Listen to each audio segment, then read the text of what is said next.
Olá, estrelinhas! Eu sou a Lady Jessie e hoje eu venho contar pra vocês quais foram as minhas leituras do mês de abril. Eu comecei fazendo uma leitura pelo Kindle, o livro que eu li foi Estilhaça-me. Aqui a gente vai conhecer uma jovem, essa jovem tá presa há vários meses e a gente sabe que ela tá presa porque ela matou uma criança. Mas esse crime, ele não foi intencional, acontece que a nossa protagonista, ela tem um defeitinho, talvez. Tudo o que ela toca ela mata. Depois de meses estando sozinha na sala, né, ela acorda com uma surpresa, porque quando ela acorda do nada tem outro rapaz junto com ela na mesma sala e ela fica sem entender o porquê daquilo ter acontecido, sendo que ela passou meses sozinha. Só que um tempinho depois ela acaba tendo a oportunidade de sair da cela, sair dessa prisão, se ela trabalhar para um determinado tirano. E é aí onde a história começa. Eu confesso que comecei gostando bastante, mas quando chega do meio pro final, eu não gostei tanto, porque a autora, ela foca muito no relacionamento da personagem, no romance, e esquece a construção do mundo, até porque é um universo distópico, a gente quer mais informação sobre isso, sobre como aconteceu, sobre como a sociedade tá lidando com isso. A gente tem, claro, uma noção básica disso, mas não é informação o suficiente, pelo menos não pra mim. Porém, eu entendo que é um primeiro volume de uma trilogia, na verdade de uma série, né, saiu um quarto volume, então eu compreendo o porquê da autora não jogar tudo assim pra gente no primeiro livro. Eu não gostei do livro tanto quanto achei que gostaria, mas isso acontece por conta do romance, que eu acho que em determinado momento ele pega todo o foco do livro. Eu pretendo sim dar continuidade, ler pelo menos o segundo volume, mas principalmente por conta do vilão que tem nesse, não por conta do casal e não por conta da revelação que tem no final, que eu achei que foi, tipo, super genérico. Mas de qualquer forma foi uma leitura bem válida. E logo em seguida eu peguei O Esplendor da Honra, da Julie Garwood, eu acho que é assim o nome dela, posso estar falando errado. Aqui a gente vai conhecer dois nobres. Esses dois nobres, eles não se dão muito bem, aparentemente tem uma intriguinha entre eles que a gente não fica sabendo no começo. E um desses nobres, né, o nosso mocinho, vulgo mozão, ele vai até a propriedade do outro pra tentar conversar, pra tentar resolver as coisas. Mas isso ele acaba sendo capturado e mantido preso pra morrer assim, tipo, na noite fria. Mas a irmã desse outro barão, desse outro nobre, vê a situação, né, vê que o irmão deixou o outro homem pra morrer e resolve ajudar ele. O que ela não esperava é que tudo fosse um plano arquitetado e ele sequestrasse ela. Só que o nosso mocinho, quando conhece a protagonista, percebe que ela não é nada igual ao irmão, que no fim das contas ela é uma vítima também e resolve ajudar ela. Só que enfim, ele sequestrou ela, então vai ficar um pouco difícil. Ele vai fazer o possível e o impossível pra mostrar que ele é um homem honrado e não é o vilão da história. Esse foi o meu primeiro contato com a autora e eu já amei. Um ponto muito alto na trama é que apesar do casal ser apresentado logo no começo, tem um desenvolvimento, sabe? Tem aquela coisa da gente percebendo os dois se apaixonando aos poucos, tem intrigas políticas também, a gente tem batalhas, a gente tem crescimento de personagens, principalmente da mocinha, porque ela vivia muito à sombra do irmão, sabe? Ela nunca teve voz pra expressar o que ela sentia, o que ela queria, e aqui nesse livro a gente tem isso, sabe? É incrível, é um romance medieval maravilhoso. Se você nunca leu nada da autora, como esse é o único livro que eu li dela, eu super indico pra você. E se você gosta de romance medieval, num geral, uma ótima pedida. Depois eu falei, quero ler uma fantasia. Então eu comprei o e-book do Herdeira do Fogo, que é o terceiro volume da série Trono de Vidro. Aí eu li o livro, tudo, tal, né? Terminei de ler 2 horas da manhã. Aí quando eu terminei, o que eu fiz? Fui dormir? Não, gente, claro que não. Eu fui pegar o quarto volume, que é Rainha das Sombras, pra ler. Gente, olha o tamanho desse livro. Era 3, 4 horas da manhã e eu tava lendo ele. Não dá pra falar muito bem do que se trata esses dois volumes por serem continuações, mas aqui a história, ela dá uma guinada, ela dá uma reviravolta que eu compreendi o porquê de algumas pessoas, quando chegam nesses volumes, abandonam a série, mas, na minha opinião, você não devia fazer isso, porque aqui, onde a história realmente começa, a gente tem uma nova perspectiva de mundo. Aqui, onde a fantasia realmente, sabe, desabrocha, tem personagens novos, tem uma personagem feminina que, nossa, aparece aqui, já é a minha preferida.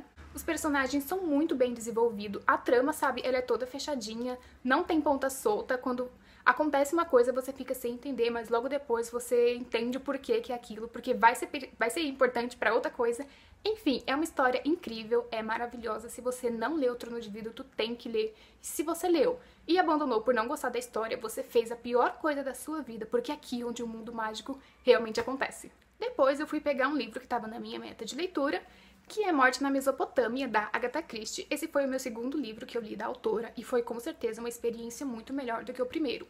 Aqui a gente vai conhecer uma enfermeira. Essa enfermeira é contratada para participar de uma expedição que está acontecendo lá no Iraque. No caso, ela foi contratada para cuidar de uma mulher. Essa mulher aparentemente não tá com as suas faculdades mentais em dia, não tá, sabe, muito sã, então ela vai lá para tomar conta dela, ver se a saúde dela tá ok. Quando a enfermeira finalmente conhece essa mulher, a paciente dela, ela entende o porquê dela tá assim, tão nervosa, porque ela acredita que a vida dela tá correndo risco.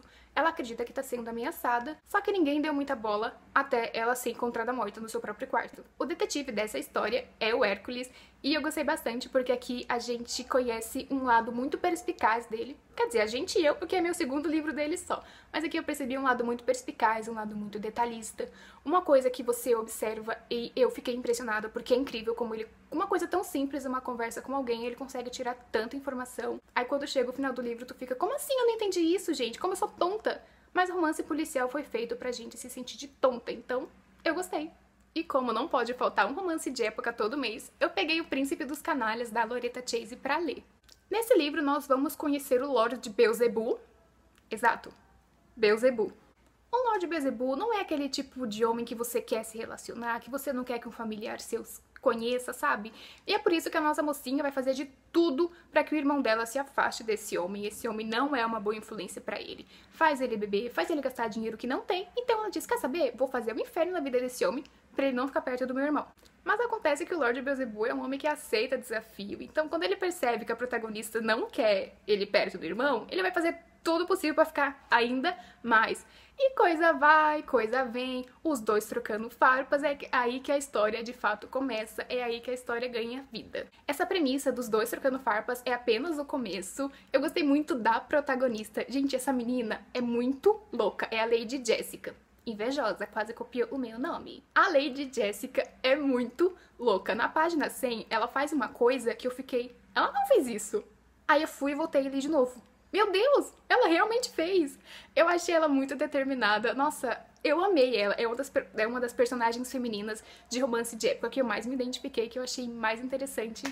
O Lord Beelzebub é aquele personagem que você começa torcendo o nariz, mas depois que você finalmente conhece ele, você entende o porquê dele ser assim, dá muita dó dele em algumas partes, porque ele não se aceita do jeito que ele é, ele acha que não é bom o suficiente pra ninguém, então ele tem aquela coisa de sofre com o porte físico dele, ele não se acha bonito, ele tem uma autoestima baixa. E é a primeira vez que eu vejo isso num protagonista masculino, e esse livro é incrível, conforme você vai lendo, a história vai avançando cada vez mais, ela vai se tornando bem mais do que tu achou que seria.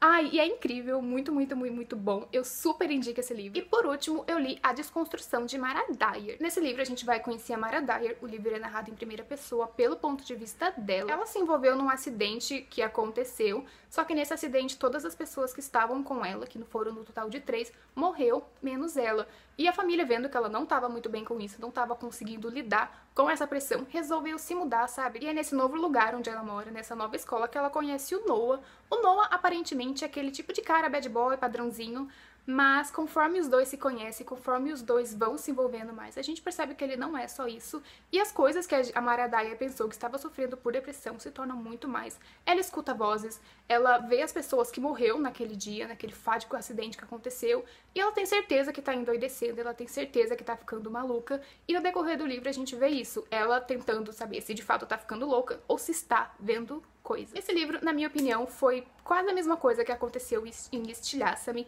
Na minha opinião, ele começa muito bem, só que depois entra o romance, e não me leve mal, gente, eu realmente amo romance, mas tem vezes que eu acho que ele tem que ficar como segundo plano, e aqui ele começa como segundo plano, mas conforme o romance vai ganhando força, ele vai ganhando mais destaque. O que é muito bom, porque não é aquele tipo de romance que te incomoda, mas ao mesmo tempo eu queria que desse mais profundidade nos dramas da protagonista. Eu gostei do livro, eu acho que a escrita dele é bem rápida, é muito interessante a gente estar na mente da protagonista, porque a gente fica tão louco quanto ela, porque como ela não sabe o que tá acontecendo, e o livro é narrado por ela, a gente também fica sem saber, a gente fica sem compreender. Eu sei que a continuação tem disponível no Kindle Unlimited, então eu pretendo ler nos próximos meses, e essas foram as minhas leituras do mês de abril, estrelinhas. Eu espero que vocês tenham gostado. Um beijo e até a próxima!